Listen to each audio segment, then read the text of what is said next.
It is 9:30 on a Thursday night, and you're tuned into Beltway Radio and Beyond with the one and only thing.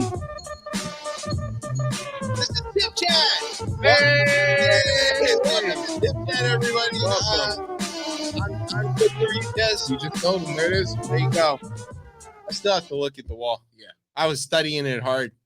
So transitions are difficult. Yeah, transitions are difficult. Sometimes you go along with it, and other times, you attack democracy. Like we do on the show. Yeah, all the time. Okay, so this is a special edition of Chip Chat, as they mostly seem to be. We only do SEs. That's right. This week we have returning guests. Yes, we do. Including one that I also correctly predicted some. I don't want to say musical stardom because he was already kind of famous, but like a hit. Okay. I predicted there was going to be a hit. As you usually do. As I do. I think I checked earlier. How many likes are we at? I think we need to have a like counter. You know what? We need to have a like counter that shows up. It's views, sir. Views, and likes. It's at 95,000. Is the last time I looked. So I did star in that music video. Yeah. Which shows starred in the music video, which shows that I have good taste, which is what I'm getting to, that our guests this week are also meeting with some success as of late, as I predicted. Count Fifth and Impulse are going to be here a little later. Also this week, Trump's lawyers need lawyers, and it got worse today. We didn't even have time to process that. Grand jury report, Fulton County. That's next week's show. Yeah, the billable hours cup runs over. They say crime doesn't pay, but man, it does for the lawyers. God. Look at these guys. Hey. There's only one guy doing all the criming, and he's the one that never pays. Who's paying for all these guys? Good question. Those donors. Yeah. The people who bought the NFTs. Who cares? Once the debt ceiling crashes, right. No one will pay. Money will be worthless. Whatever. Okay. Also, this week I have to do a thing where I have to be both, compassionate and express love for both Ohio and Michigan State. I logged in and I was like, "Wow, it's growth." Yeah, you've had a positive impact. I feel like the algorithms are pushing positivity. I logged in and it was like go blue and what was it? Go green. Go blue, go green. Yeah, I saw that was like the first thing that popped up. I was like, oh yeah. Even I had to. So we'll get to that. It's going to be, let's say, a packed show. It's a lot going on. So yeah, you got a word? I got a word. I just got it though. And it's not a great product. I don't think I can sell much of it. Hopefully I say the word right. Yeah. Okay. Sit back, grab some unanimity. It's positivity time. You're listening to the best show, the only show on Beltway Radio and Beyond. Tune in.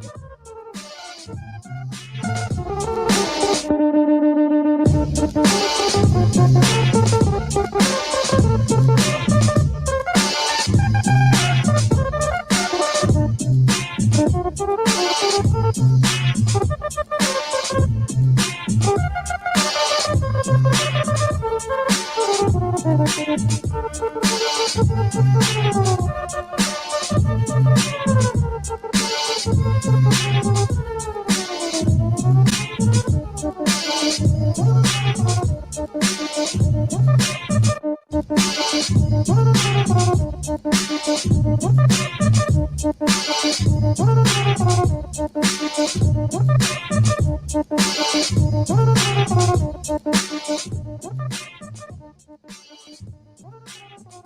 beyond, I'm your host, Chip. With me is What's Tez. Bobby? All right, so you might want to just sit back and relax for this I'm one. gonna sit back and just listen. We all know that on this show and in real life, I say some pretty awful things about both Sparty and Ohio. Nasty. Yeah, it's safe to say I've said some awful stuff. I often lump the entire group of people from those places or states in when I'm talking about that, which at its core, that's stupid because this is just a college sports rivalry. Yeah. You know, He really feels that way about Mississippi. I'm trying to change him. No, that's not a sports rivalry. I know, but you just feel that way about them. About 60% of Mississippi. Okay, fair. The 40%, no. Okay.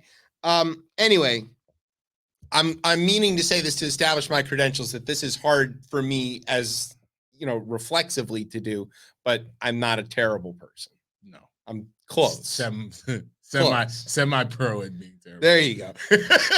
So I'm wearing all my Michigan stuff to say this with as much big blue Michigan representation as possible. I'm about to say these two things.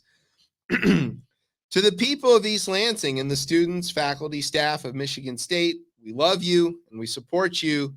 We feel like you deserve that win on the messed up punt. No, I can't finish that sentence. But it was a dark day for us. The shooting, though, that you just experienced has torn the entire Mitten State apart, and we will be there to help in any way that we can. So tonight, it is Go Green. Go Green. Yeah. And that's especially for, J. Scott Smith, friend of the shows. Yes. Party guy. So, okay. This one's a bit harder. So. To the people of Ohio, a state that I often have very little to say about that isn't loaded with invective. The train explosion and environmental crisis you are now experiencing is not even yet fully understood, but will leave the state scarred and damaged for generations. The people of Ohio did nothing to deserve what has happened to them. They will need our love, guidance, and support for 100 years or more as a result. So tonight I say to them, we love you and we want to help you. And we're really sorry about what's going on over there. Terrible stuff. Yeah. Speaking of which, the first thing is this thing about the train. Let's talk about this train. Oh, God. So this train crash is right at the Pennsylvania-Ohio border. It's operated by Norfolk Southern, or it's on their tracks. It's a Conrail thing. It's a whole complicated. We don't have time if we have the time to go into the weave in between the railroad monopoly. It's, semi-monopoly. Yeah, so there's three companies. Yeah, exactly. Okay, regulated companies. Right. Yeah. Suffice it to say, the railroads could be a complicated, many episode story. Yes. But I did find this interesting article that sort of summarized what happened there from The Guardian, and it's, for them, unusually punchy. It's just like a list of individual sentences of things that you need to know. And continue on. I'll get to it. The train was carrying vinyl chloride. If you're somebody who does air conditioning or works with plastics, you know what this is. This is the precursor for Teflon, and also for all of the CFCs and refrigerants and all this other kind of stuff. It's also where chloroform comes. It's stupidly flammable. All right, it was carrying that, and if this stuff gets burnt, turns into phosgene gas, which was a chemical weapon in World War I, and is a thing that all air conditioning men like myself are terrified of, because if we strike the torch and hit the CFCs and it's near instant, you'll collapse with your torch still on, and it's terrible. I've smelt it once. It's not good.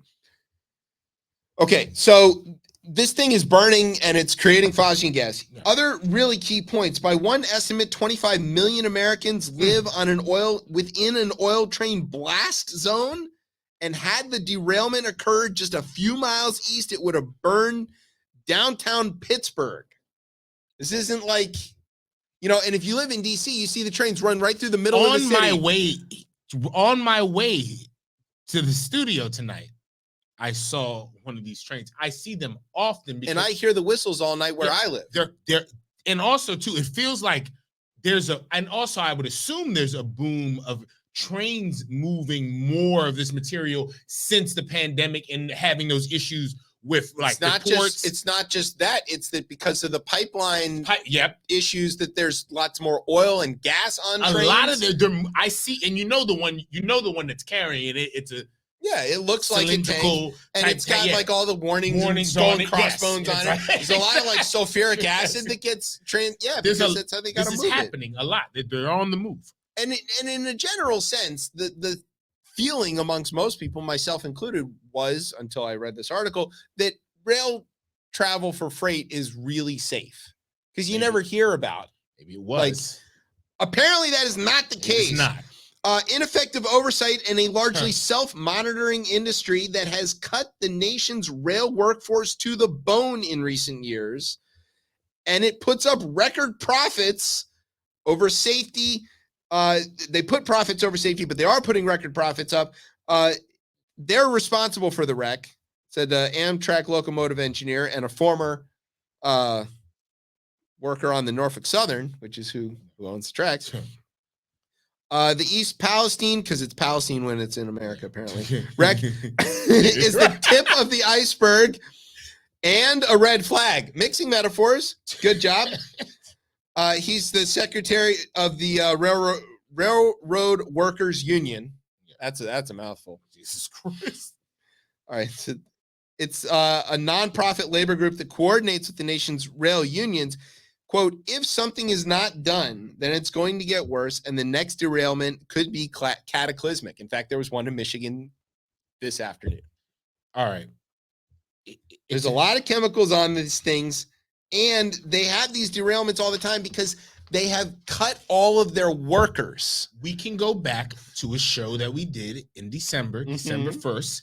We talked about this with the railroad strike, and it's how dangerous this could be. And it's not specifically the same, but this still kind of falls into this whole like the precision scheduling railroading and this whole idea, and not even just in railroads. Across industry, what we have seen is corporations to fund the investors, right, and to fund the stock prices of this make stock buybacks, so that the stock, people who already have the stock have more money and some value. It's fake value. To do this, they said, "Fuck everything," right? And what we'll do is we're gonna slash jobs. We're gonna run on minimal. Again, why folks couldn't get their sick days, because they're like, no, we'll pay you more. We're not gonna give you any time off, because again, they're rather cut corners, cut costs, anything to again.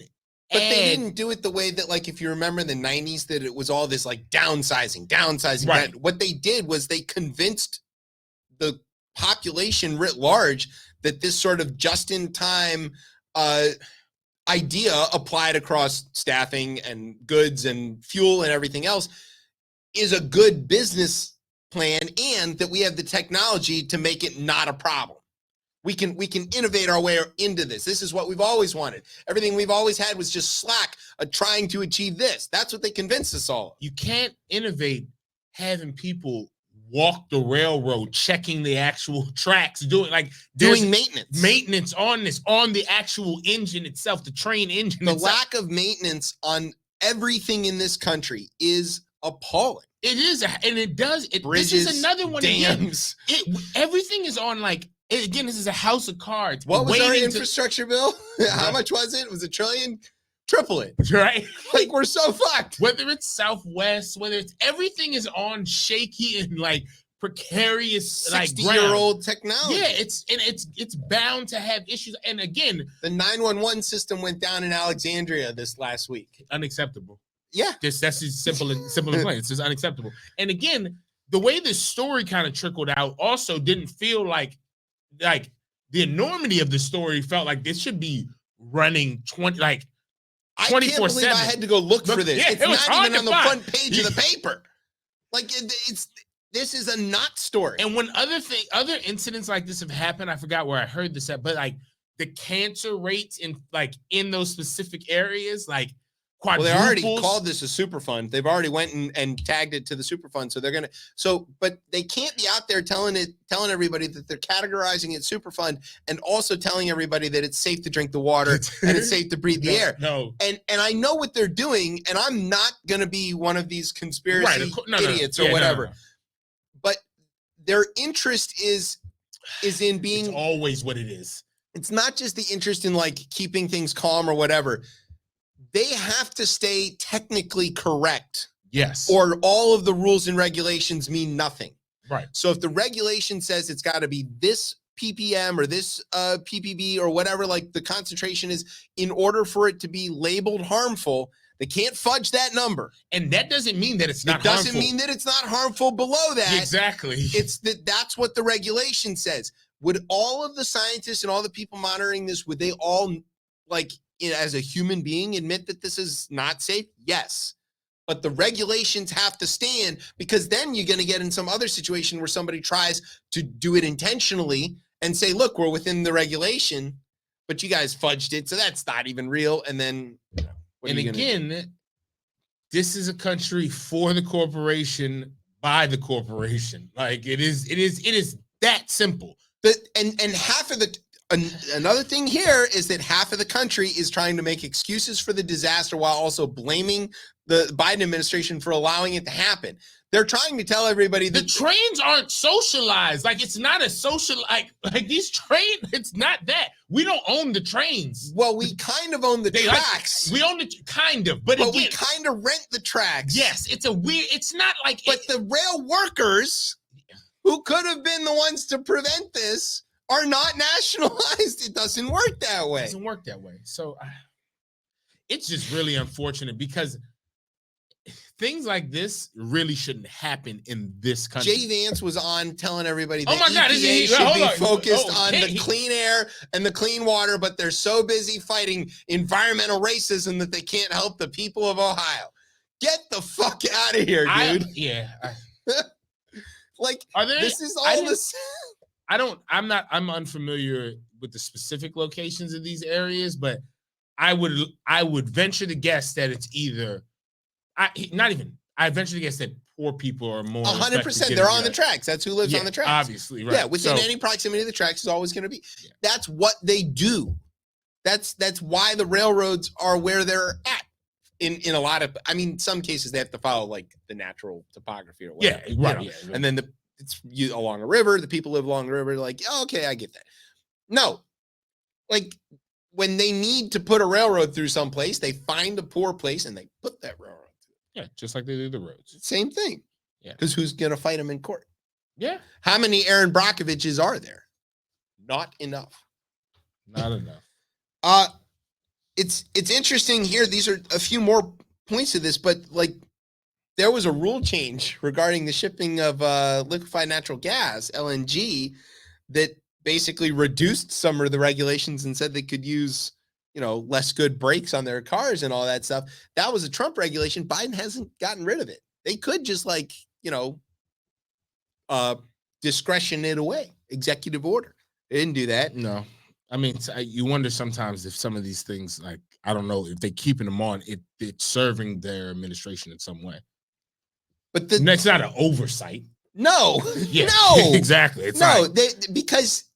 Yeah. Right. Exactly. It's not it might be where they kind of like feeling it both ways and they're picking one side or the other for, but there's a lot of decisions that need to be made. I get it. It is. Rail companies laid off more than 20,000 workers during a period between 2018 and 2019. 20,000 in a year? That's insane. How many were there? The nation's rail force has dipped below 200,000, the lowest level ever, and down from 1 million at its peak. Now, I grant you, we probably didn't need 1 million once we had like computers and stuff. But that's 10%. What safety thing do you think you can cut by 10%? I'll make your seatbelts 10% less effective. No, you can do it, but you're gonna have this outcome every time. Why would you do it? I mean, it's like The train's gonna start coming again. Because they've got a stranglehold on it. That's why. What do we Norfolk ask Southern's people? not going to pay for this. What do we ask government to just make sure The trains run on time? Now we just want them to run on the track. Other. Yeah, we just want them to stay on the track. Like, hey, like I don't even. They can be late. It seems like you guys have figured out having them run on time. They can be a little late if they would run on the track. Stay on the track. That's insane. Whether it's the metro or whichever one it is. Keep the trains on the tracks. Like, we know what the gauge of the rail is, don't we? Like, that hasn't changed since Roman times. Yes. Literally, the gauge of railways is because that was the width of the ruts in the Roman roads. That's where that number comes from. It's very, and again, the sad part of this, like, we're laughing, but it's like people have a mushroom cloud of what cancer was it called? Descending on them. What was it? The blast zone? Yeah, the blast zone, but also the derailment blast zone. We're using terms now like that we do in Hiroshima. Exactly. Or Chernobyl. As a matter of fact, that was one of the things that it might have been in this article that they compared the power of explosives of one of these trains to how much like megatons. What if it took out Pittsburgh? It could have. What if it did? It was very close to that. What would people have to say? Well, Tomlin didn't have a playoff season, so I guess there's just no point. But didn't he still had a winning season. Still had a winning season. Insane. I don't know how many seasons. Imagine being that good that the expectations are that, and then you don't hit it. And they're like, well, I guess he's done. Jesus. Oh my God. Side note. Oh, I just got full immersed into football on Super Bowl Sunday. Because it was two black quarterbacks, or because it was Mahomes in particular? Mahomes in particular, but I found it to where I called out the motion play. I was like, watch the motion. I was like, you're back. I was fully back. only for one night only. I was fully back in. You were noticing like slot changes, and you're like, yo, it's a cover two. And I'm calling people. I'm saying right now, the only way they win this game, they need 2 defensive touchdowns, 1 defensive touchdown, and a special teams touchdown. What happened? They didn't get the special team touchdown. Might as well have been. Oh my God, that was so good. It did. See all those crazy catches. Some of those catches that that Juju had in the second half. Yes, but who's it? Who's the Eagles quarterback? Is it Hurts? Hurts. Oh my God. Yeah, he's really good. Oh my. Not as good as Patty. Not as good as Mahomes. Oh, but yeah. Sorry, I just had to. I indulged fully on the American pastime, which is the real pastime. Sorry, baseball. All right, it's not that. Good job. That's a good palate cleanser from all the death in Ohio. So they love football. I love football. That's true. There you go. Clip it. Let's go to a place that they love football now. They sort of mostly love basketball. Izzo country, East Lansing, Sparty. So there's 50,000 kids who go to Sparty, which is a lot. It's more than it's a whole city, and it's more than go to Michigan. So they're the bigger school in terms of people. The campus is huge. It's several zip codes. This thing is mad. Anyway, this dude, Anthony Dwayne McCray.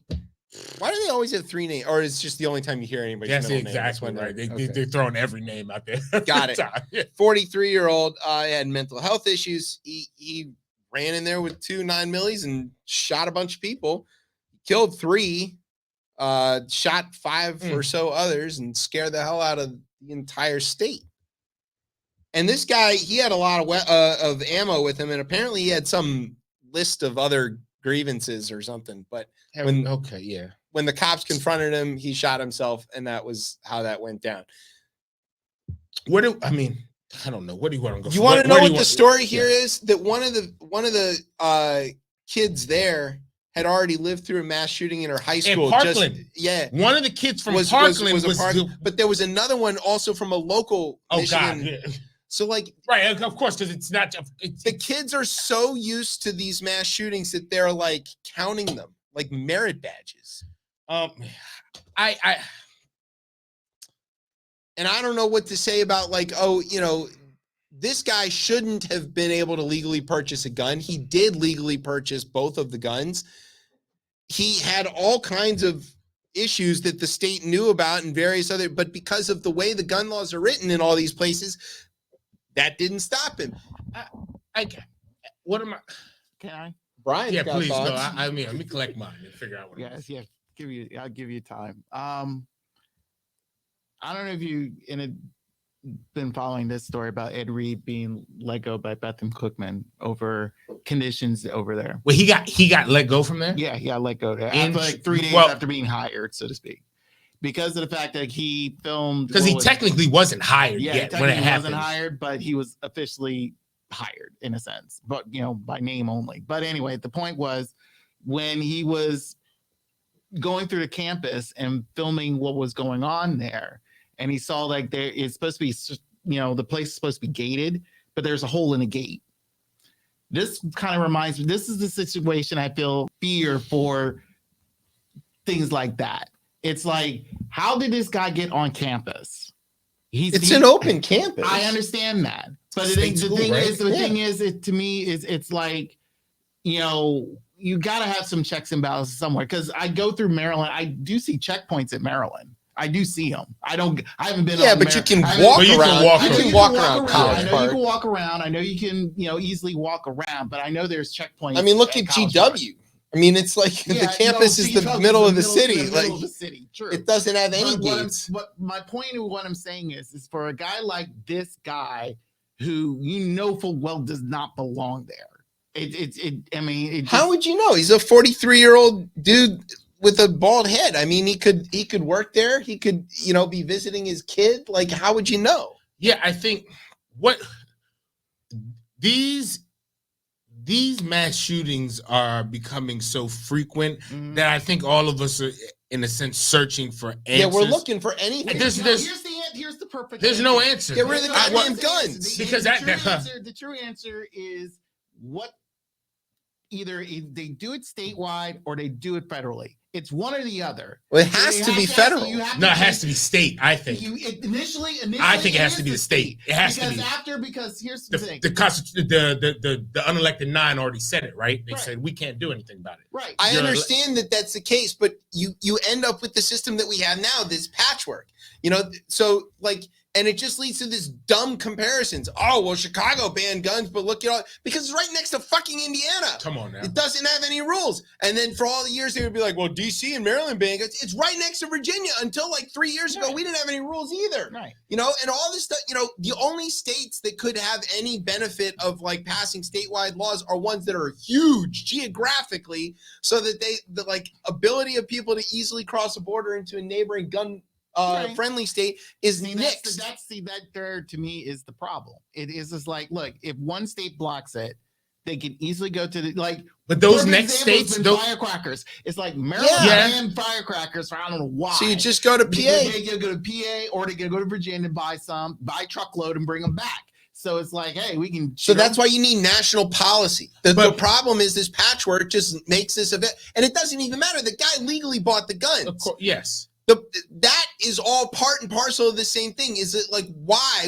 would somebody with the record that he had and the state would control the that? The state should control that. It should control that, but there are barriers set up to prevent the information sharing that would result in that, because the way that the NRA reads every bill that gets like proposed in every state house, and they're looking for things that could be a backdoor into like responsible gun laws. And if they see it, they nix it. They go out, they buy their reps, and they nix it. See, that's the other thing. That's where I feel is like, look, if they fully concerned about the well-being of any citizen, they're not, and which I know they're not. Okay, highly, it is like Congress. Congress in general, both Senate and the House side, really got to fight that off. But unfortunately, based off of today's society and the knuckleheads that are already sitting in the House, we ain't gonna get shit. Anything We're not done. gonna get anything. So it's Look, the filibuster. It's simple and plain. It's not just. It's not even It's just just that. bullshit. It's like every. Like the fight over whether you're even allowed to study the number of gun deaths. Well, they changed. The CDC, they finally changed. They finally changed that, but it could it. roll back if a Republican takes roll back. the executive. But I do that think is the problem. think the process on how a few things here, and I think I'll table that. I want to focus in on the victims on this here. Okay. Because I think we're going to keep having the same exact conversation over and over again, and we know the barriers that are constructed to prevent us from passing basic gun law measures that majority of the country agrees Supports. on. Background They support, checks, right? for God's So sakes. I think what we have Ariel Anderson, who's remembered as a straight A student, Alexandria Verner, three-sport high school athlete, and Brian Frazier, who led his fraternity and was called a great friend. And I think I gotta find a way. Of the one guest I do want to get on here is John Woodward Cox from the Post, and because he talks very specifically about how we say, all right, well, these three folks were the ones who were killed, and we don't think about like it's not just those three who were killed with the ripple effect, because their that families happens, and their friends families and everybody, and just how this changes people. the chain trauma. Yeah, exactly. It's a chain of trauma, and I think also too, like you have children, I have do. a child. It's something that I think of daily, right? And the trust that you kind of have to send your child off. It's very uncomfortable to talk about, but that you send your child off to a place where you're not there, that you've entrusted, in this case, a campus, in a school building, a county, wherever it might be, a whole system, the mall, whatever right. this might be, you've kind of entrusted, like, hey, you're going there, but like I don't really expect anything crazy. Right, I think it's going to be fine. I expect it all to go. Those days are gone. To choose specifically. Now, those days are gone. The argument is going to be something else could have always happened. The building could have collapsed. Could have been a gas leak. Yeah, exactly. What happened in Syria? Yes, that could have happened. But this is a thing that didn't happen. This is not like an happen. accident. None of this is an accident. No, this wasn't the case. This was not this. And people worried about other things, and they sent their kids to school. They did not worry that they were going to come home a black eye. Yeah. A black eye. Oh, my kid is going to go to school. The heat might quit or something. Yeah. It wasn't like, oh no, Swiss cheese of kindergartners. And again, slaughtering people the party of life. 45 seconds. Like the party of life is the one that wants to keep on. And they're like, oh, well, we'll just harden the schools. You know that most of the shooters are people who are from within. So if you tell people where all the armor is or what to hide, they're just going to go there. Like, this is a dumb plan. Here's the thing as well, too. Another thing that John speaks about is that the gun owners, they want this legislation passed. Like, they want it badly because they're like, yo, it makes us look kind of crazy. And I enjoy shooting guns. I see why people, and I see the community around it. And a lot of those folks who I speak to, they agree on having a safe. Yeah. They agree on that's why the Virginia bill that passed, where it's like a tax credit for doing gun safety, the NRA signed on to it. It was introduced by the Democrats. I've been said that's the way, and I think that's how the states could win on this again, is using tax and giving these credits to folks. It's such low-hanging fruit, but if that's how we got to do it, then let's do it. I'm here for it. Because and this isn't the case here, but I think in the other case that happened in Michigan with the little boy, he got his, again, if that gun was locked up. And again, and it happened in Virginia too. The 6-year-old shot the teacher. And again, nobody is coming to take your guns. That's not going to happen. And also, everybody who thinks your guns are going to protect you from the government, they have drones now. Yeah. All right? They don't come with muskets and horses anymore. No. All right? That's not how they show up. They have tanks. They have tanks that are going to run over your stupid-ass town. I've got a 50 cal. Exactly. That's great, buddy. I've got depleted uranium armor. All of this shit is mad in the head, to be honest. It doesn't even make any sense. But even then, they're like, no. We wrote this into our lovely little document. With a comma. Yo, I hate it all. But it's just tragic that, you send eventually I'm going to send my child to college. And I hope that the generation that's in right now is so fucking upset about this, as it seems that they are, as they grow, that they're going on a full-on, like, I think that's only some of them. I think there's enough that are still not. I just don't know. I have part of their tribal identity. It can be part of their tribal identity, but if you've been in a school where the lockdown had to happen, I don't know if that has to be scary as shit. There have to be enough. The fire drill was fun as fuck. Yeah, I like fire drill. I love everybody. I'm pretty sure we do a poll right now. Everyone's like, "Yo, the fire drill get to go super outside. Fucking fun. Yeah, everybody's extra recess. Yeah, extra recess, whatever." We're ducking and our knees covering. People are knocking on the fucking doors while doing this. That sounds like anxiety to a different level. If you didn't have it, you had it. You have it after that. So I don't know. This shit is really disheartening. And anybody like with children, but even past children, your spouse going on the metro, as we'll talk later tonight. Going to work. I mean, yeah. I don't know. Again, I like guns. That's I like it. shooting Let's guns. all just quit. Go hide in the woods. Impulse got a lot of guns. He'll protect us. Hey, there we go. We'll be fine. Hey, it's a good plan. All right. Speaking of which, here's what we're gonna do. We're way over time, so we're gonna put the rundown to the side for a minute, and we're gonna do our interview with our guests. So we're gonna take a. They're in the building. Yes. We're gonna take a quick break, and when we come back, we will be talking to our guests, Count Fifth and Impulse. You're listening to Chip Chat on Beltway Radio and beyond. Sweeps.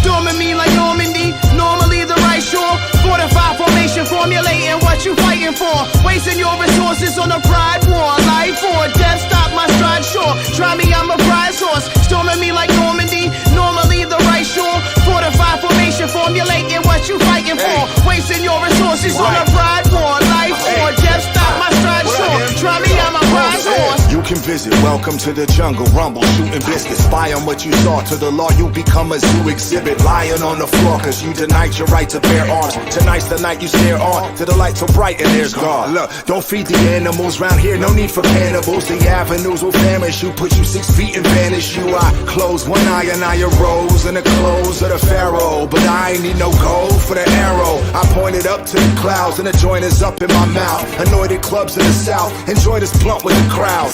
The pot grower, the issue 3 pot voter. The issue me or issue not cause I forgot stoner. The pistol beat with issue Glock from private stock loaner. Lock and loader, rock and roller, cheat on wifey, pocket phoner. Pop a boner for twice but will not condone her. Her twat got that toxic odor, still knock if she got corona. Storming me like Normandy, normally the right shore. Fortified formation, formulating what you fighting for. Wasting your resources on a pride war. Life or death, stop my stride, sure. Try me, I'm a prize horse. Storming me like Normandy, normally the right shore. Fortified formation, formulating what you fighting for. Wasting your resources on a pride war. Life or death, stop my stride, sure. Try me, I'm a prize horse. Time is precious, shiny metals and diamond testers. Mind affected by everything that I find electric. Grind is mechanized, standardized metric. Let you know a little secret of the glamorized method. So melodic, go robotic when the operation calls for such. Waiting for the flashing symbol signaled by the autumn dust. No middle ground sought, registered for all or bust. Because of malfunction when they stopped and taught me trust. A wall of dust and the remnants of a broken city. Passerby have to cry, longing stares, token pity. Soldiers sit patiently, any little smell of angst. Trophies come from patches, so we always make them yell their rank. Sell a saint, holy water in a ragged bottle. My character's a weapon, flash bravado, classic model. Mass amount of damage, manic motor, more than qualified. Oxen with velocity to leave incisions cauterized. Storming me like Normandy, normally the right shore. Fortified formation, formulating what you fighting for. Wasting your resources on a pride war. Life or death, stop my stride, sure. Try me, I'm a prize horse. Storming me like Normandy, normally the right shore. Fortified formation, formulating what you fighting for. Wasting your resources on a pride war. Life or death, stop my stride, sure. Try me, I'm a prize horse. Ever Since I first lifted off, I've been orbiting. I'm not the best, but I'm blessed to still perform and keep running around the race course where your horses be. Put your whole envelope on number 43. Took a pull from a pipe full of northern greens. Took my picture in the mirror for some normalcy. Took my shot, but I hit the popcorn machine. Took a sip of your soul, it tastes orangey. We made love while we was listening to Warren G. Regulate and take a look over your shoulder, please. Middle finger up for ICE and the border police. Middle of an iceberg is where my coordinates be. Where the days are shorter and the hornets freeze. I don't subscribe to the source of your sorcery. Got a lot of boundaries, blame it on the quarantine. I dedicate to stay away from fakes and the forgeries. Storming me like Normandy, normally the right shore. Fortified formation, formulating what you fighting for. Wasting your resources on a pride war. Life or death, stop my stride, sure. Try me, I'm a prize. All right, welcome back to Chip Chat here on Beltway Radio and beyond. I'm your host, Chip. With me is Tez. What's popping up? That was awesome. If you were watching, you got to see the video. Yes. If you're listening, Very go dope watch the video. Very dope video. Count Fifth and Impulse are part of a group of East Coast MCs that work under the record label Man Bites Dog Records, and they have some pretty measurable success, I would say. Hell yeah. Due mostly to appearing on this very show, of course. Oh, I don't think that's the case, but okay. Recently, both released new music, which we thought was a good enough reason to bring them back to hang out with us. Fifth and Impulse, welcome back to Chip Chat. Yo.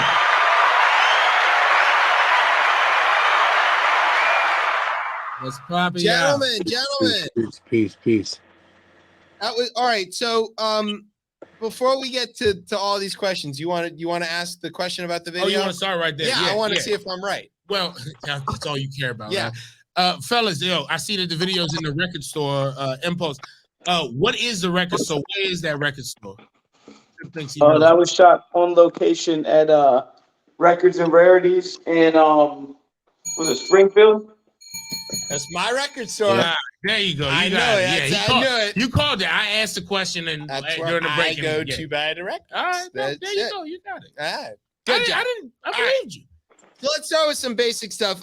Y'all been releasing a lot of music between the two of you lately. I don't know how many albums that is in like the last year and a half, but when do you sleep?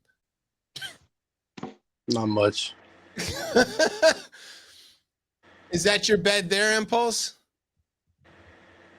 What's that? Is that your bed right there? Yeah, one of them. All right.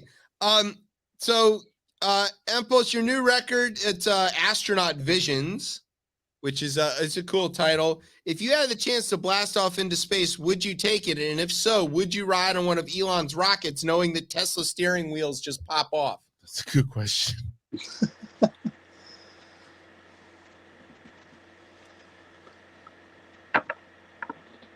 He's contemplating, maybe. I don't know. Not fucking with space. Yeah. He's playing close to the vest. Fifth, what would you do? Would you go to space? I mean, I don't know. I don't know if I would do it on one of those Tesla rockets. I don't know. I mean, it might be pretty dangerous, so probably not. I'd do it. So I know it would be like, in that shit. I'm not going to fucking space. I'm going It's like already- tomorrow. I don't It's care. already crazy that we be flying in buses that go in the air. And I shit. will take any opportunity. I'm going to space now. I'm cool here. I'll go. That's fine. I'll go punch God in the face for both of you. Okay. You think you can find that in space? Yeah, that's what they good say. job. You know? Okay. Slip the surly All right. bonds of gravity and punch God That in is the you face. gonna find in space. All right. All right. Your new song, Word from Our Sponsors, it recently got a bit of attention from a friend of the show, Chuck D. How's that going for you? It's great, man. We got the single out. We pressed a limited amount of 7 inches for the single, and Fast enough. I'm sorry. Was not fast enough to snag one. Yeah, you got to be quick, man. Yeah. Be quick. You're limited. Like I said, I let everybody know it's very limited. Get them quick, So, yeah, they were gone. It came with a slip mat. It was cool. It's a cool little thing, man. They're out there in the world. And if you got one, you're lucky. Have you seen a lot more streams or a lot more hits on the websites and stuff as a result? Yeah, because we decided as a group effort, you know, it's not my sole as in I've made videos and stuff talking about streaming and how I'm not really a big streaming fan. But you know, it was a group effort to make the decision to decide to stream the single, you know, and I've seen a big boost in streaming, you know, especially for the songs. We've gotten a lot of looks. Shout out to Rev. I mean, Rev, you know, he getting us a lot of looks, man. You know, we got a lot of looks, you know, Ear Milk, you know, with Chuck D. Shout out to Malcolm Riddle. So yeah, man. And you know, Chuck D plays a lot of Impulse's music as well too. Yeah, I was gonna say he's been on this list a few times himself. Oh, yeah, for sure. This is a common thing. So the label itself, let's just say, is fairly successful. Yeah, I mean, Chuck supports a lot of the local DC, you know, artists. You know, there was other DC local peers on the list as well too. So it's dope, man. You know, there's a lot of talent out here, right? Yeah, Creep is on that list too. But Man Bites Dog, man, we hold it down. We got, you know. That's the question where I want to go with it. Man Bites Dog. Tell me about this name. I fuck with the logo, but like, tell me about the name of this, because that's a real dope ass kind of like flip on that. You look it up. It's a journalistic term, and then it's a movie. It's a movie. It's a French film about it's like a documentary of like a dude following a serial killer around. It's an old French film. So, you know, look it up. But it's journalism. It's like the way you describe a certain kind of a story. Oh, it's a man bites dog story. It's like something unexpected, but it's fluffy. Right. Nope. I mean, not that it's fluffy. You know what I mean? It's not like political news. Yeah. Okay. So, Impulse, your track that we just played requires that listeners know what Normandy is and that it was stormed in a war. Do you think that people nowadays have any idea what that is, and how do you get around that? I'm not sure what people know. I don't really let that have any bearing on what I say or do, though. So, I mean, it's a good rhyme. Nah, just if they don't know, then I guess, you know, the whole national celebration of the day kind of gets missed. Do you think that? Yeah, right. D-Day. Do you think that your song might accidentally cause some people to do some damn reading? I've been accused of that before. Dope. I love it. I like the idea that if you make a good enough rhyme that is about something obscure, people have to go look it up. But that I also don't like that. I'm worried that like that kind of history is obscure now. Another question for both of y'all. Do y'all struggle? Because just going back to the question before, like Fifth, you were saying like you don't really like fuck with the streaming, and I guess like also being a person who like prefers like analog. I want to hold it. Right. Like, do you ever struggle with like how you have to get the art form to people and where they at with it? Like, I feel like there's still a set of folks who do want to go ahead and pick up something that's physical, but it does feel like everybody else has kind of moved towards this, like, I just want to be able to log into whatever XYZ service and have it pop up. Do y'all struggle at all with that? Like the balance in between doing it? Not necessarily. I mean, if you think about it, I mean, there's a lot of artists. You know, look, I mean, I'm sure a lot of, you know, I mean, I don't know who your favorite artists are, but you know, if you're a fan of any kind of, because I know that was in one of the rhymes I heard on one. Yeah, there you go. Take Sean Good Price. question. If you're a fan of any kind of independent artist, you know, we're all struggling. I don't care who you are.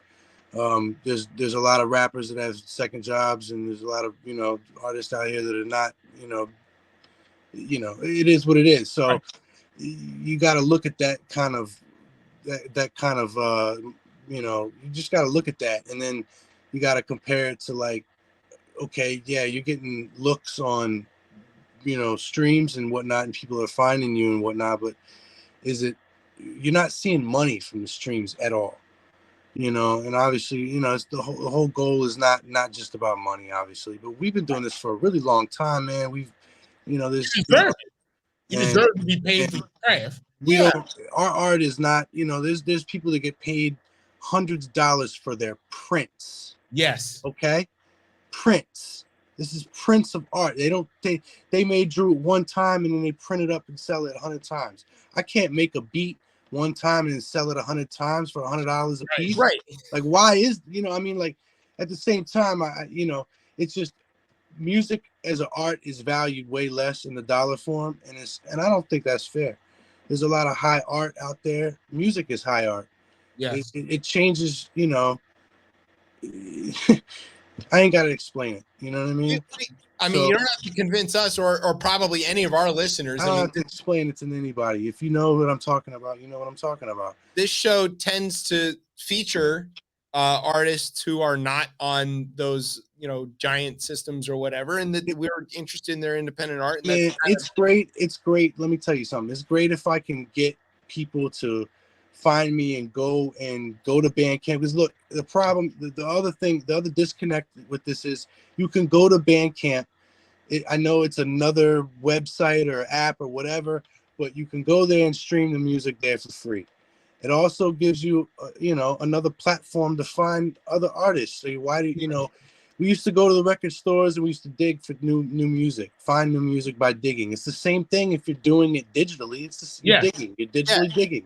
It's the same thing. So why not? It gives you a good opportunity to support the artist by buying their physical stuff. You can buy the records, or you can buy merch and stuff. Well, vinyl is the #1 selling physical. Yeah. You know what I mean? Yeah. So, and people buy the shit out of vinyl. I mean, your favorite underground hip hop artists are selling out in vinyl. I sold out in my physical units. So it's like, we're working on for it, for sure. I'm not saying we pressed a whole lot of units and we're, we're over here, but at the same time, it's about making, slow progress better than no progress and jumping it up. You got to, secure your core fans and supply those people that really support you. And you got to really support, show support back. It's about being a team, man. We're trying to be a team over here. And if we all support each other, then we can all, go a lot further. Speaking of supporting, we want to make sure everybody knows where they can get your records, how they can follow you, find out. I know that there's upcoming shows. Sometimes y'all are doing a lot of live stuff, or you were like a month or two ago. I have children. I don't get to go watch live music anymore. But, so how can people follow you? How can they get your information and all that stuff? Impulse, what's a good way to get you? EMPULS. Yeah, there you go. Well, there's listeners who don't have video. EMPULS. Pretty much everywhere. That's I put on a couple of shows every month locally. A spot called Tarbenders. I'm pretty much anti-DSP myself, so all my music goes on Bandcamp or somebody's Bandcamp. I got a bunch of different groups that I work with as well. But yeah, I'm very much anti-DSP myself. I think that's literally the noose around the neck of music. Could not agree more. Yeah.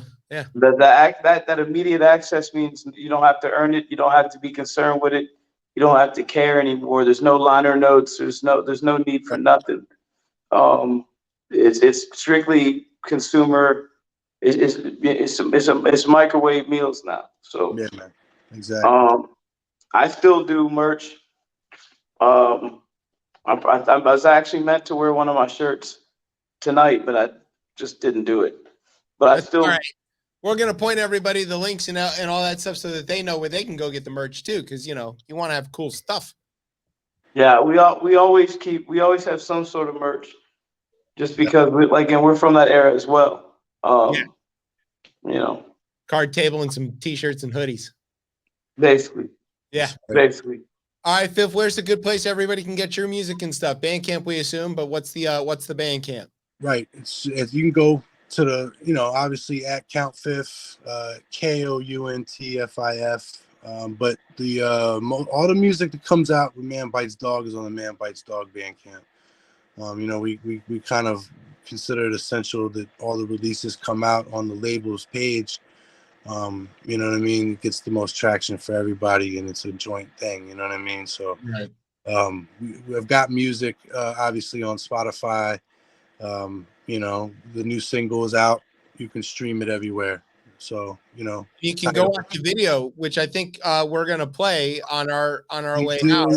I was gonna say we do have a video for word from our sponsor. Also, we've got 2 episodes of the podcast for Man Bites Dog Records podcast coming out as well soon too.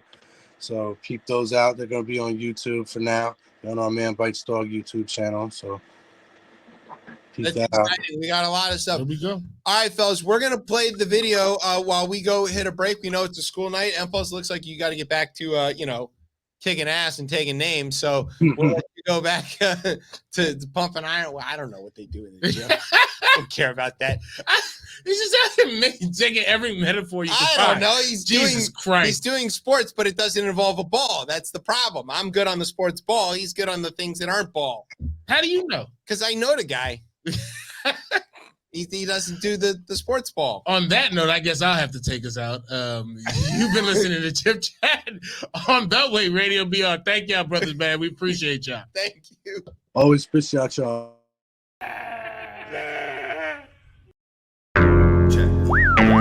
Check 1, motherfucking 2. Hey. Check 1.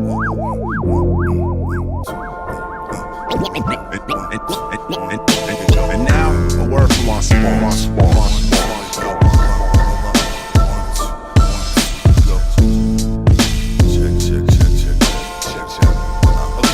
Check. Look, this is for cops who 70s babies whose parents did drugs heavily, baby, but still cherish the love when it seemed crazy. Shit, I spit to the altar on Christ. It's like I've been possessed by the ghost of Sean Price. On mics, I put the poster on guys. Bought some Folgers flavored tube, anal lube that I hope your mom likes. John Travolta on nights up Saturday. Tell police bad data, they ran that away. Scattered, say put the gat away. The pod lord gets porn, the broad's board gets on. Hoes giving joy, go get 'em, boy.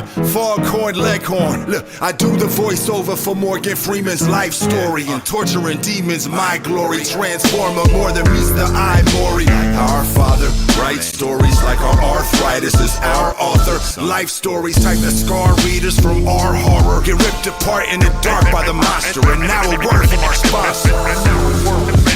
And now a word from our sponsor.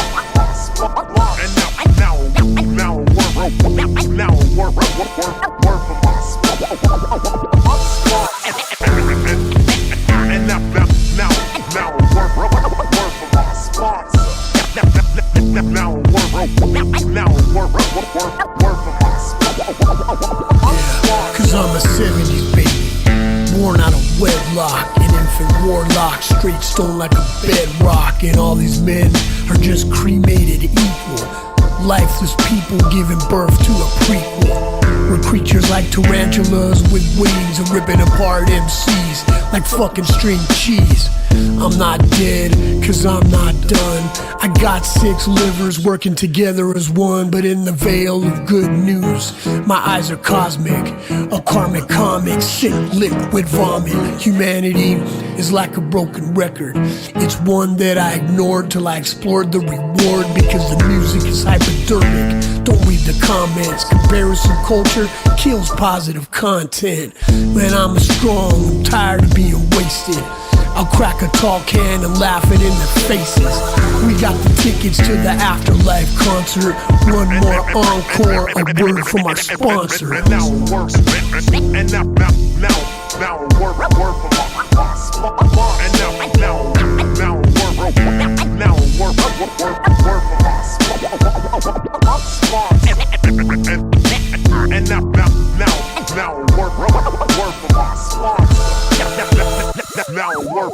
sponsor. Now a word from our sponsor.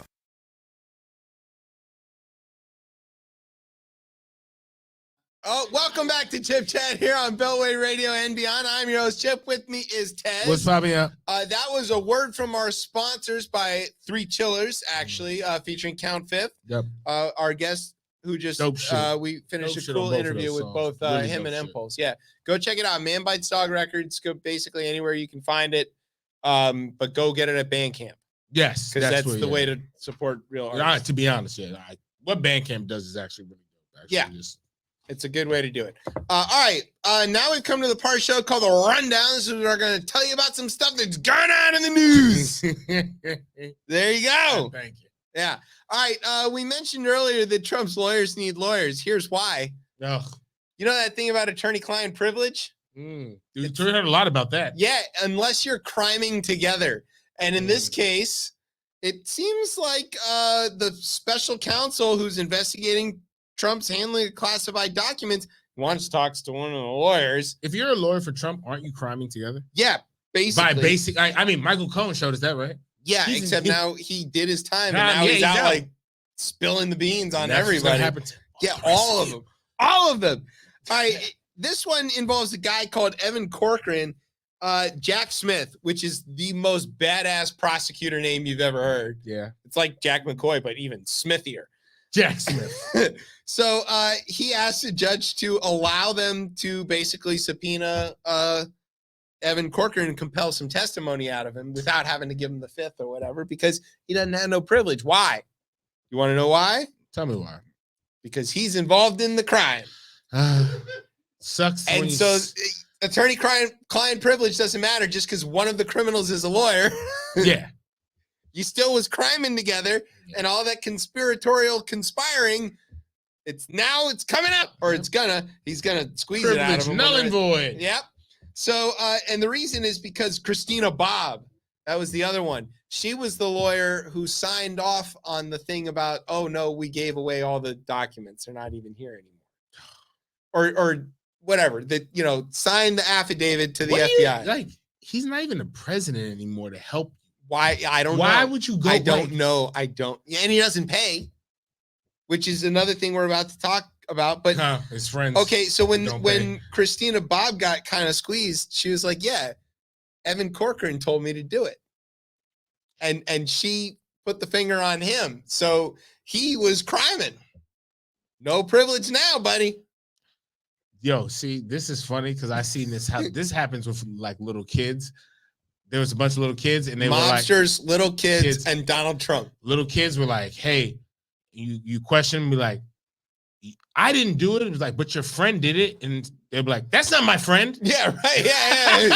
Just throw him right under the bus. Yo. What do you mean? I just seen you out there. You guys were playing together. No, that's not my friend. Yeah. No. So speaking of that, these lawyers aren't going to get paid. Let's get also that this list includes Evan Corcoran's in this list too. Oh God, double appearance. Yep. 3-shirt Steve. Hey, Mr. Bannon. Triple button up. Yeah, I like this description of him here. The nativist American media personality who's backed by a Chinese billionaire. That's an excellent tagline. Like, so he's a globalist, but he's well, but he's not. He's bought by globalists. By the Chinese. That's not what they mean by globalists. No, but exactly. But he's owned by the Chinese, and he makes millions of dollars while being a populist. Exactly. Nativist. It doesn't. I don't know. Look, these people aren't serious. I don't know if this is new to you. They're not serious. Yeah. Serious at frauding people. Yeah, so he ran up these massive legal bills because remember he got arrested on the yacht of that Chinese billionaire. Coast Guard? Yep. No, this was the Postal Service. Postal Service. In their short shorts. Yep. The Postal Service and also the FBI, they help. But of course, he's scrambling to find new attorneys as he's facing everybody can't find a looming trial over where he scammed all the people about building the wall. But it turns out he owes a lot of money to a lot of other lawyers that over more than $100K. Yeah, he owes significant sums of money to attorneys Evan Corcoran of Baltimore. Where have I heard that name before? And Robert Costello of New York City. They, along with David Schoen of Montgomery, Alabama. I like the lawyers are still known by like of whatever city. It's so like 1600s. From Montgomery, Alabama. He's the fairly orthodox Jewish guy who defended Trump in the impeachment and like covered his head when he drinking water, like I'm supposed to be doing, but I don't. Didn't know there were that many of us in Montgomery, Alabama. Look, we all have that. Looks cousin. Like Dave got out. That cousin. Yeah, well, Dave got out of there, I guess. Good. Yeah, it's probably better. Yeah, to be honest, safer for all. I was just gonna say. You think you're friends until they're not. No, they're not. Stephen Miller. Yeah. Oh my God, it's gonna be so bad for him. It's gonna be so bad when it's at one point late last summer, Bannon owed Costello more than $100K, according to a source directly familiar with his unpaid bills. I mean, the dude is like, I don't know how he's getting. Why are these people getting representation? Look, they have a right. They should have representation. Yes, I believe. I'm just wondering why they have expensive representation. Yeah, from people who theoretically have reputations and careers that they want to preserve. You know, because these guys are going to be gone eventually. You're not going to be able to make a living defending Trumpistas for forever. They're either going to all end up eventually in jail, or they'll Darwin themselves, and then it'll be fine. But like, the cottage industry is going to dry up. Just to get on the DeSantis train for them? Meatball. Apparently. Meatball DeSantis. Hey, you know what that rhymes with? No. Street ball? I saw it hit you. I saw it. I was like... All right, speaking of street balls, Matt Gaetz. Oh my! Yes. All right, this is gonna be a little weird. I'm just gonna read this news story. When members of the House Judiciary Committee convened for their first meeting of the year last week, the new Republican majority instituted a change in procedure. Before every hearing, everyone in the room would recite the Pledge of Allegiance. All right, cool. That's fine. Yeah. The honor of leading the first pledge, the very first one, was given to Corey Beekman, a U.S. Army National Guard combat veteran who traveled to Capitol Hill at the invitation of his congressman, one Mr. Matt Gaetz. Okay. So far, it sounds pretty red-blooded American, patriotic, and all that stuff. It sounds very like this is what I guess people pomp and circumstance. What people do in Congress do. That's what they do. You know, naming post offices or whatever. Quote, "It is my pleasure and distinct honor to introduce to the committee Staff Sergeant Corey Ryan Beekman, an American hero and a constituent of mine residing in Pensacola, Florida." Best part of Florida. I love that. Gaetz, that was Gaetz's quote. I should have read it in a more whiny voice, but anyway. He praised Beekman's 16 years of military service, his Purple Heart, and his position on the board of a local gun club. Of course. I mean, sure. So far, so good, though. No big deal. This shouldn't be on ChipChat. Why would I be talking about that? What are you talking about this for? For Gaetz, you know, he's a perfect symbol. He's working out well. But there was one thing that Gaetz didn't mention in his glowing introduction. This is all according to the Daily Beast. Beekman is an accused murderer yet to face his day in court. In 2019, he allegedly shot and killed 33-year-old Billy Buchanan inside a home in rural Mason County, Michigan, go blue, and was arrested by police after a lengthy standoff. You know, it's not like it's a mistaken identity issue. He was later charged with murder, but his case is still pending, hasn't yet gone to trial, and he's moved to Florida. You know, it's a different country. Buchanan's family, for them, the pain of losing Billy has been compounded by the failure of his case to be resolved in court, and it was compounded even further by seeing his alleged killer appear in full military dress as an honored guest on Capitol Hill. Quote, "It was like getting a dagger stuck in our heart again," said his mother. "We are infuriated when we first saw it," said Billy's niece. "I was disgusted by the whole thing. After seeing that this was the case, the family that he got to do the pledge. They reached out to Gaetz's office, the Buchanan family, and was like, 'Hey, buddy, whoa.' In a statement to the Daily Beast, Gaetz apologized to the Buchanan family. That's new. And his decision to invite Beekman, he said it, quote, caused some unintended consequences. I've got to be better word. He acknowledged that he was unaware of the man's history before inviting him to Congress. The family of Billy Buchanan brought the situation to my attention. I'm glad they did. After hearing from the Buchanans, Gaetz sent them a flag that flew over the Capitol. That's what Congress people do when they meet another human. Is there like a list that the congressman got to get on, like when they take every day they fly a new flag up, and I'm saying, like, where are you on the list? Like, hey, I'm 33rd to get a flag from or they have like specific days that they want that are like significant to them or whatever. Yeah, it all sort of works out. There's dozens of flags. There's so many flags. It's not. I was over there the other day. Yeah. I watched Anyway, Arsenal get their ass smoked on the fucking Capitol on my phone. Yeah, that's true. I watched that right there. Yeah, that's all right. You're still going to be top of the league and they kick City out. Might save us from relegation too. Maybe they only got to bust down 19 and 20. All right, back to what we anyway.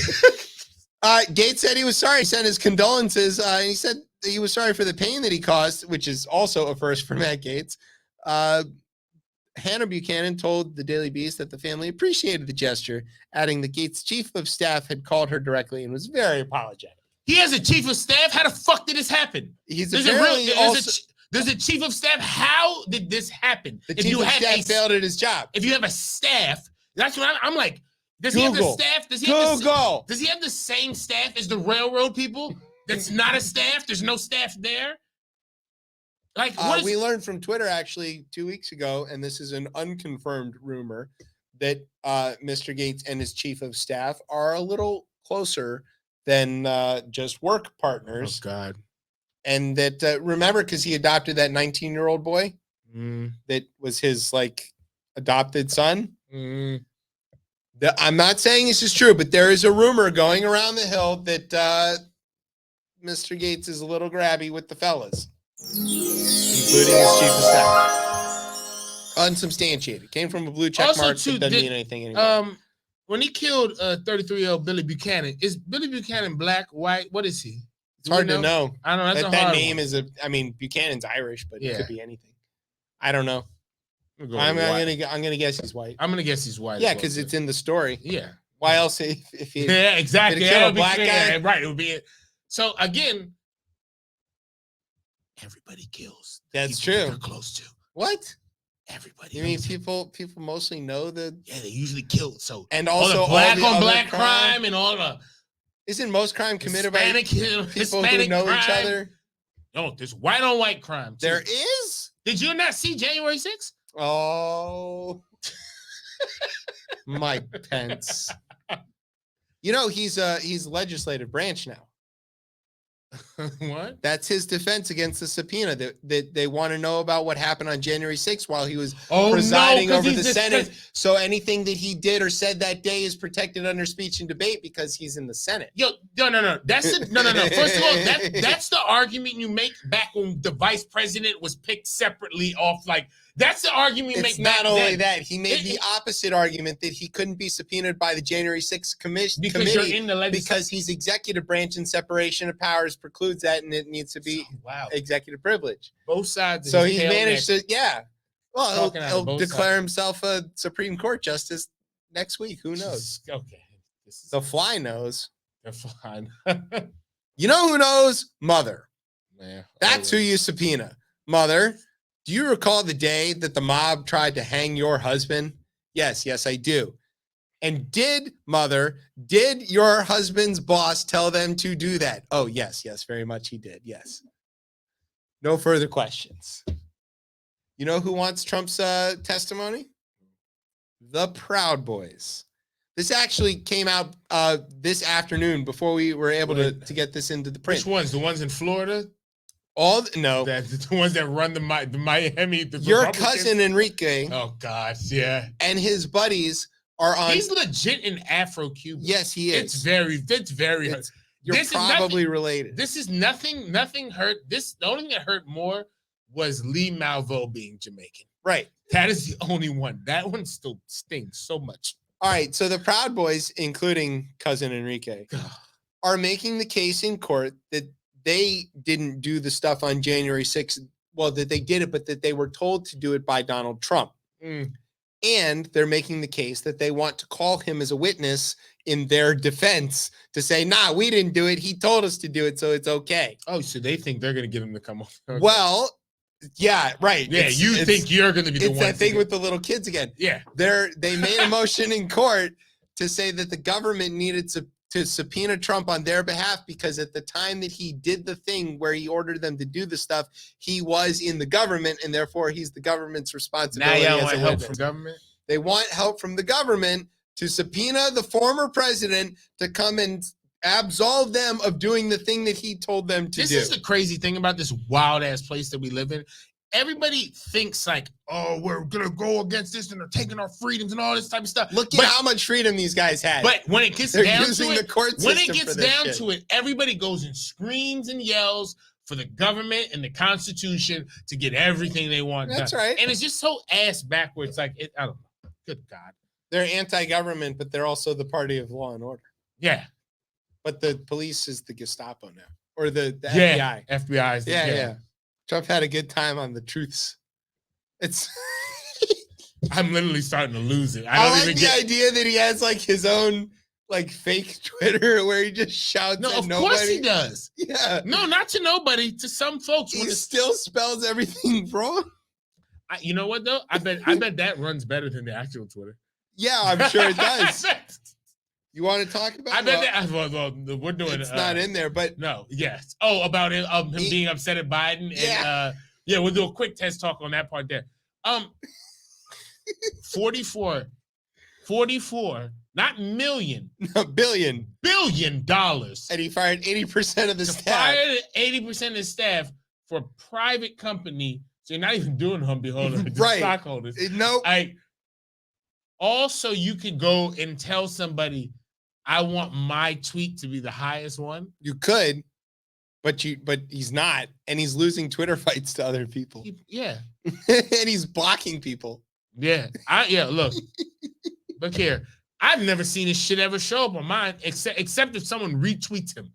Yeah, I've but I never- have seen my Twitter turn into a right-wing wasteland, and it's I thought it was because it's like I yell back at Ted Cruz. I Yeah. stopped doing it for a while just to see what would happen. Didn't change it.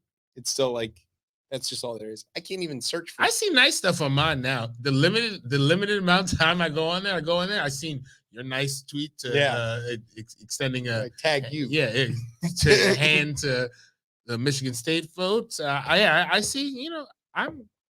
I go on and I just give book recommendations. Do you read the Twitter while you're on the Metro? Fuck no, I'm paying attention to what the fuck's going on the Metro. Look Because here. why? Because you know why?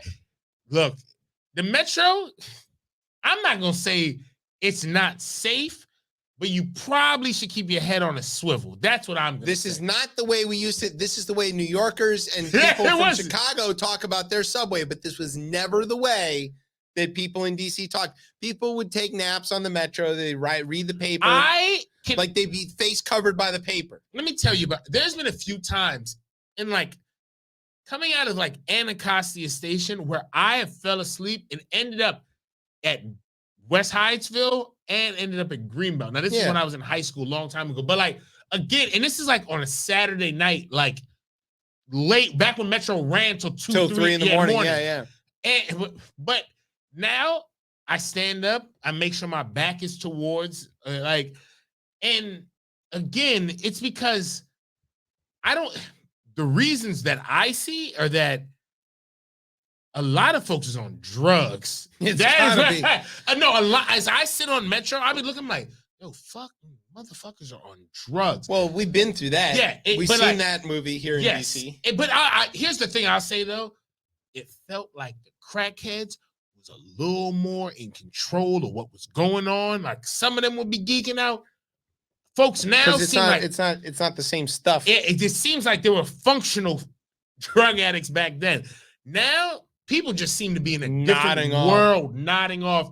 I bring on it to say is that Metro has now said we're gonna go and pay the DC police overtime to start having patrols. And they have their own police, by the way. Yeah, the transit Metro police. Transit Police. Yeah. They already exist. Yeah, They're congressionally chartered. Right. Tri-jurisdictional. But yeah, they feel, and it's so difficult because after the Super Bowl, when we left, we were driving home and we were talking with someone and I ride the Metro a lot. And the person I was talking to, they ride the Metro a lot, and they're a lot older than me, and they've been around. And we were both having the same conversation that people just seem a little bugged out on the train.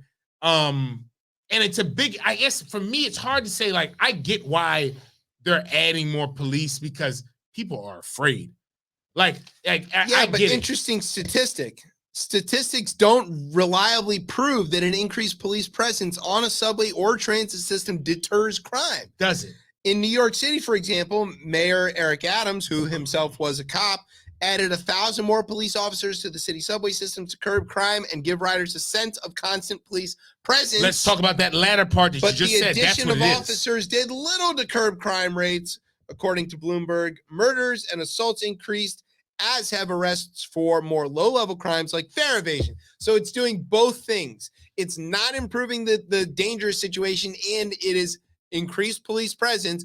Occupation, I think, is probably a better word for it, because they're now slapping people with these criminal records for what? Jumping a fare?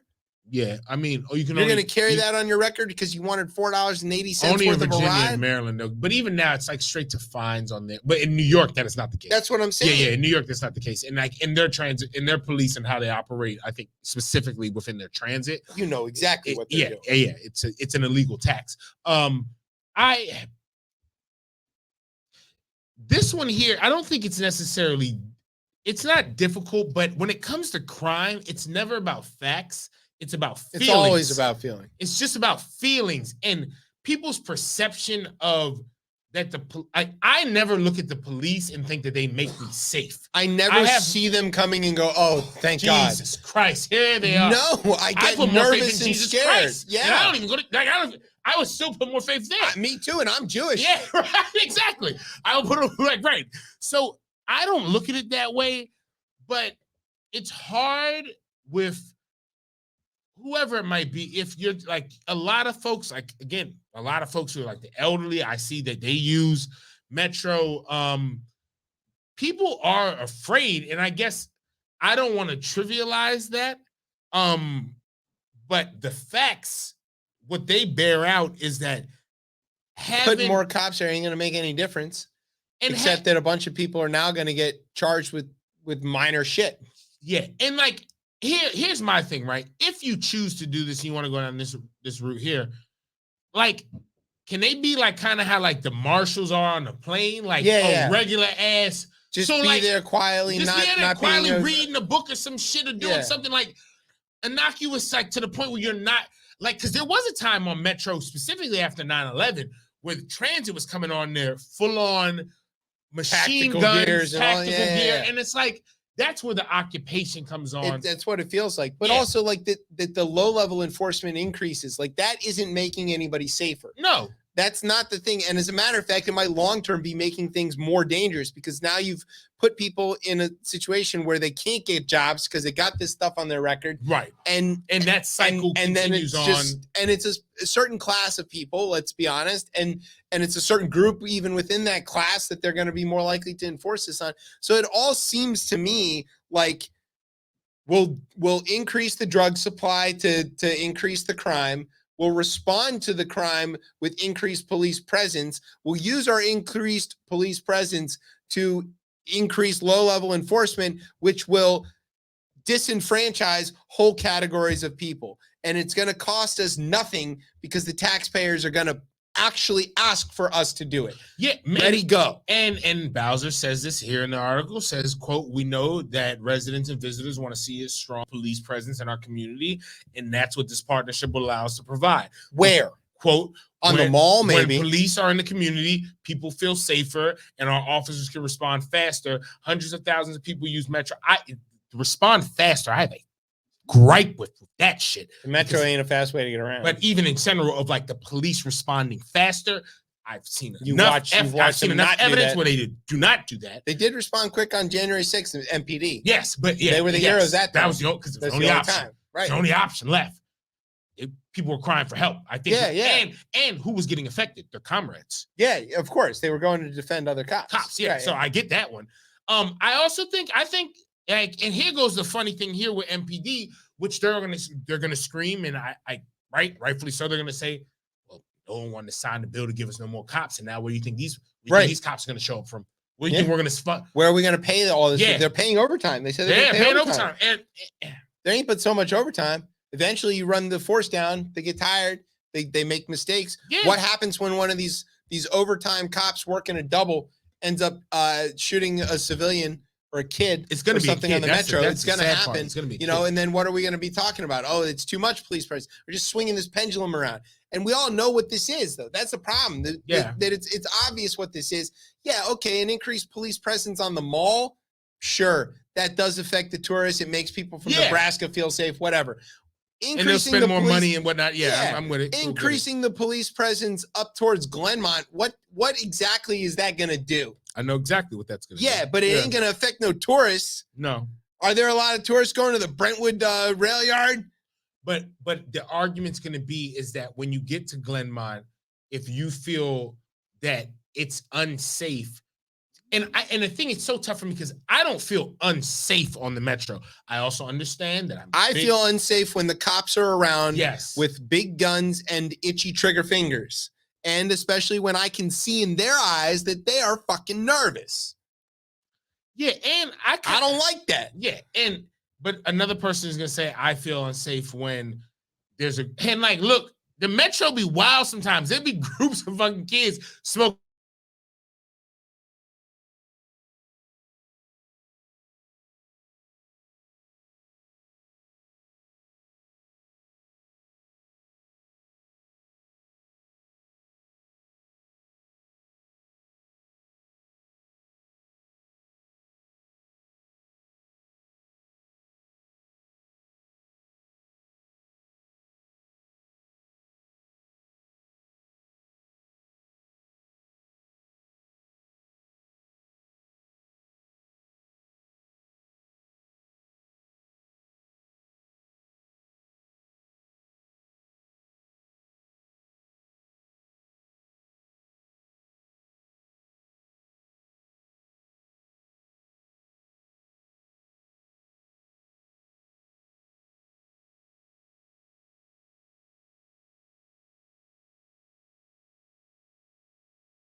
It's got like it has to be. It just has to be. So I also think there's a way out of it.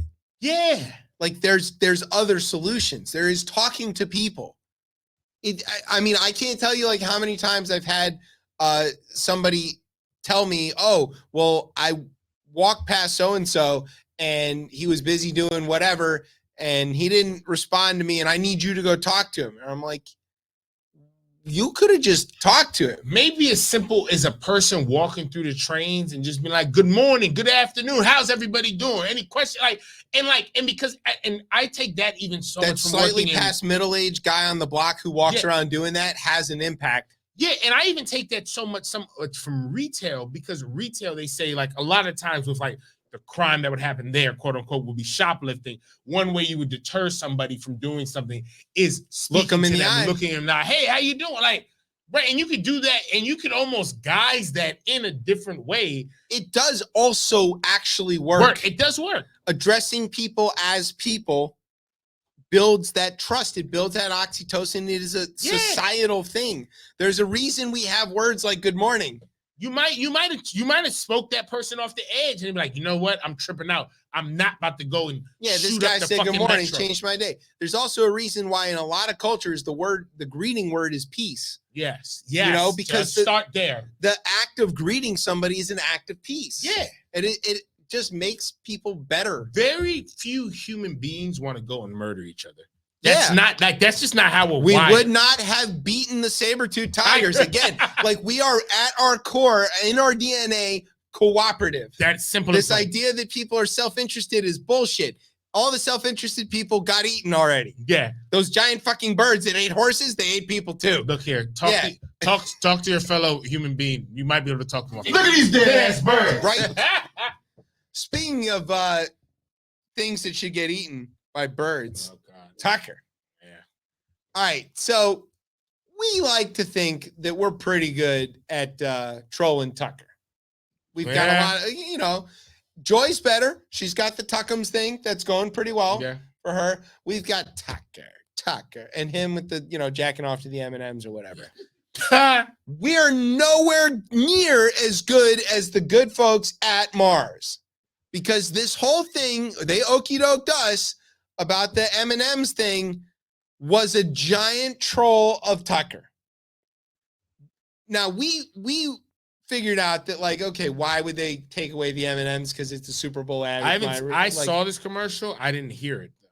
So it's got her talking about try my new Mayas instead of M&Ms. Now, we're gonna play. We can play the commercial. Brian's gonna play us the commercial, so you can hear it. If you're listening at home, you'll just have to imagine what the visuals here are. Here we go.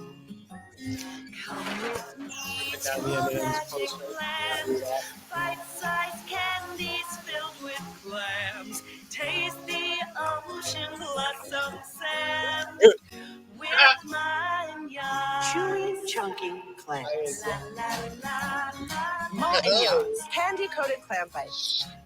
You want one? With mine, Even she doesn't want You're it. supposed to say yes. And then the red M&M in the back with the help sign. Wow. So we got it that, like, the purpose of this was to make us watch the Super Bowl. We were on, but like, I did not realize that they were going to go that far into making the whole thing as flop as possible, like as awful as possible. Yeah. To like make a point that, like, being mad that the green M&M got different shoes is not cool, man. Tucker, you fucking suck. But it's good for ratings on Fox News. I don't even know about that, I man, think because so. like, I bet you this whoosh, like, right over the head, like, they're not even going to care.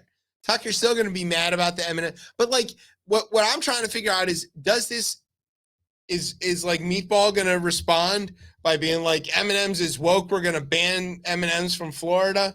Like, how far does this go? You go after people's M&M's, they're going to get a little touchy. Look, I can't wait to cover 2024.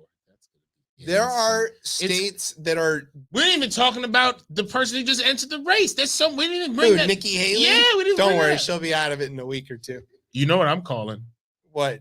DeSantis Haley ticket at the end. Yeah, that's what she's gonna happen. Yeah, it's gonna happen. But it's unelectable. There's gonna be a white woman on this ticket no matter. She's what. not though. Well, yes, she's half. She's half. But they don't want to talk about it. Well, they do want to talk about that when they talk about that for a hot second, but not about that. Yeah. No.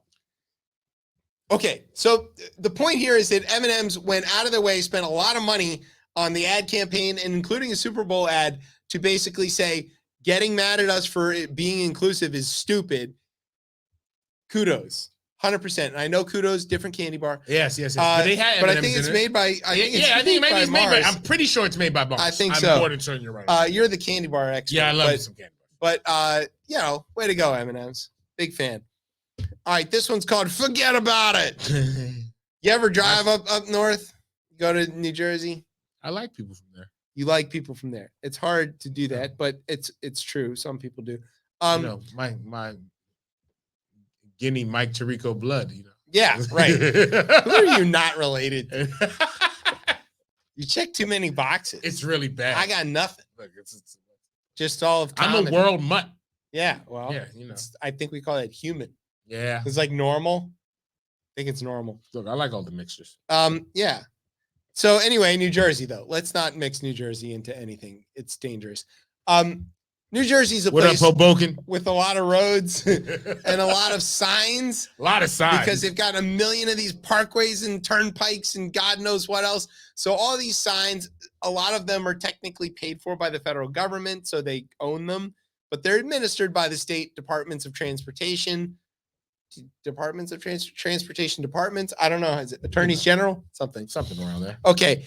So the states, they like to put funny things or like cheeky things on the signs, like watch out for reindeer. It's Christmas, because otherwise you drive past these things and you've seen the same message on there for so long, you just ignore it. You don't see it. So the states are like, oh, well, we'll just put like, cute little funny things on there. And for years, I've been sort of enjoying these, right? Yeah. It's a welcome change. Yeah, No big deal, right? You know who doesn't like it? The federales. Yeah. Mayor Pete's Department of Transportation is mad. He wants them to stop doing that. Well, I don't know if it's him, but they right. Yeah. maybe Chasten is like, yo, cool it, man. But no, they want him to take Chill these out things on down, man, and just keep them just the facts, ma'am. Here's one from New Jersey. We'll be blunt. Don't drive high. There's another one. Hold on to your butts. Help prevent forest fires. Had them not mad at these. That's a good one, right? Texas had a whole ad campaign about like, keep your butts in Texas or whatever. This one might make you like focus too much on the sign, though. There was one that said slow down the St. Thunder Road. Did it come with a turn signal? I'm not mad. That's I good too. I say the same shit in my own car. Right. I don't have a problem with any of this. The New Jersey one, slow down the St. Thunder Road, is very good. It's very New Jersey. I think the feds may be getting a little too touchy here. Yes. States' rights. Are they too woke? Is that what the word is now? No, it's not. It's just they're being unwoke. It's the federal government, this is not what being I need. G-men. We don't need you to be doing this shit. Yeah. They're being feds. That's what they're doing. They are being feds. They're being the boring feds. ass feds. Yeah, the feds. Yeah, when people say you're being the feds, this is exactly what they mean. This is exactly. Now, this is not to say that states should have some rights to do cheeky road signs. That's cool. Yeah. And different license plates. Whatever. That's fine or whatever. You want to have a parade and name your state bird after a bird that doesn't exist. That's all fine. But but all these voting laws and shit like that. Yeah, exactly. Or not let other people vote. Yeah. Or, banning women. No. That's not the same kind. States' rights end at road signs. How about that? Yeah, okay, I can.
All right. Dateline, Richmond. Former capital of the Confederacy. It's worth noting that. Why are we It's always this shit when my Lincoln book is out. I don't like this shit. Why are we noticing that it's the capital of the Confederacy, Tez? Oh, because I know this story because I read it. Yeah. Actually, I read this story prior to seeing it in there. Some folks is mad that their name got snatched off some shit, right? And not even his actual name. Wasn't his name, yeah, it's right? His mom's family's name, but right. Sure. Okay. So T.C. Williams. Williams. Yeah, right. T.C. Williams, the famous high school in Alexandria, Virginia. It's named after. It was named after him. Not anymore. The law school. Jefferson Davis. I had was that there for so long. It was for so long. For so long. It was a whole highway. For a long time. Yeah. Well, and it didn't intersect Lee Highway. That was on the other side of the county. It was on the other side. Yeah. I grew up right off of Lee Highway. I have a hard time with that one. So just how the word goes.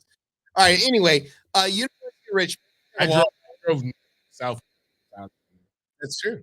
You can do that. Except it's really mostly east and west. Yeah. 29. That's right. Okay.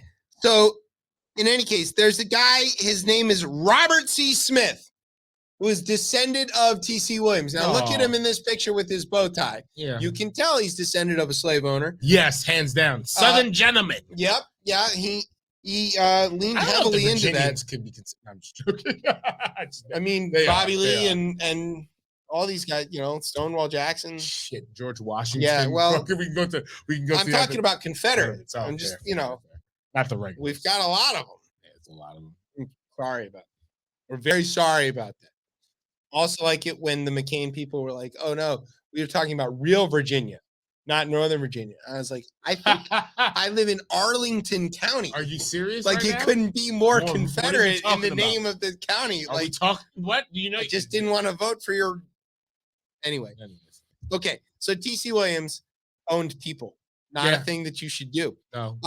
He donated some money to the University of Richmond, or rather, his son did, or whatever. Donated $25,000 back in the 19th century. Which is a lot of money. That's a lot of money. It was a lot of money. He earned it by owning people. As you do. Free labor makes free labor. Rich. You can get really rich. Yeah. Well, maybe they were those happy slaves, like the ones in friendly Doodah or whatever. Yeah, the friendly immigrants that came here. So the University of Richmond is like, nah, man, we don't really want this name on our school anymore. We're just going to go back to calling it University of Richmond Law School. And what did Mr. Smith do? I was going to say something that we shouldn't say any longer, but in his time, he probably would say, so I'll put this in quotes, he became a, quote, Indian giver. Yeah, basically, he sued them. He sued them to get his money back, inflation adjusted, and oh my God! And the endowment basically built everything that came after it. So he wants, in exchange for the $25,000 that his great grandfather donated, that he didn't earn, he wants how much? None of you did. 3.6 billion with a B dollars. He wants $3.6 billion. It's reverse reparations. That's right. He wants 40 acres and 16,000 mules. Right, exactly. $3.6 billion. Here's the quote in a 5-page letter sent on January the 30th to the University of Richmond president, Kevin Halleck, who that sounds, I don't know. He said that the decision to, quote, dename the school was shameful. And he called Halleck, here's my favorite one, God, a carpet-bagging weasel. So, he said, I'm going to tap into he's tapping into the time. So, I was raised where carpetbagger was the worst thing you could call somebody. Because they're not legitimate. They don't come to it's like these people who moved to D.C. from Wisconsin. They're like, oh, well, I'm a Nats fan. You're a carpetbagger. But where it really comes from is coming to the south from the north. Yep, and we call them carpetbaggers. That's not great. Quote, since you and your activists went out of your way to discredit the Williams name, and since presumably the Williams money is tainted, demonstrate your virtue and give it all back, he wrote in the letter. I suggest you immediately turn over the school's entire $3.3 billion endowment to the current descendants of T.C. Williams Sr., not Jr., who didn't own people, and that was one of his compromises. He's like, just name it after the junior. He said the university could write, like it makes any difference. Yeah. He said the university could write a note for the remaining $300 million, quote, provided that it is secured by all the campus buildings and all your woke faculty pledge their personal assets and guarantee the note. Kick rocks barefoot. Yeah. That's what you do. He's not going to win. Yeah, what the fuck do you think you're gonna do? It's a gift, buddy. It's a, what are you, Aren't you nominally a lawyer? You're a bad lawyer. I bet Trump would hire you. yeah. You could charge him $3.6 billion. He'll get just as much of it as he will from this Exactly. lawsuit. All right, you hear that music? That means we've come to the end of the show. We want to say Early thanks. today. Yeah, we're sort of on time. Say thanks to Count Fifth and Impulse for stopping by. Let's hope they both win their Grammy. And when they do, they credit us, of course. You'll take the credit. Yeah. Thanks to the news for being funny enough that we didn't have to talk about the earthquake or the war in Ukraine or like any of the other stuff. I just started getting sad. Yeah. Thanks to our radio partners, Stitcher, Spotify, Radio Free Europe, all those guys. Thanks to NOTN for keeping us on for another week, we assume. No idea. Thanks to our Twice a week. digital media bonbon, Isaac Elam, and thanks to our home on the interwebs, CopleyMedia.com. And thanks, as always, to our family here at Beltway Radio for making us sound as smooth as Nikki Haley's upcoming campaign. All right, where can everybody get you on the socials? Not in the state of Florida because they ban books. That's right. And black people. And black people. Yeah, That's right. You can't have history. Live in the moment. Right. You just look. What happened to you yesterday? It's Florida. I can't talk about it. Black history. Yeah, you can find me on Twitter at DC Cortez. You can find me on Instagram at Catch 'em Cordy. I'm trying to remember these things. That's true. Yeah. And you can find him in a bookstore being a nerd. Yeah, I probably will be in the bookstore somewhere, giving a head nod to John Dooley. There you go. Friend of the show. Come on. You're supposed to get him. That was your assignment like 6 months ago. Okay. You can find me in the show on Twitter at ChipChatRR. And you can find us on Facebook or Instagram at RibChipChat. And you can, of course, find us every Thursday night here on Beltway Radio and Beyond. I'm Chip.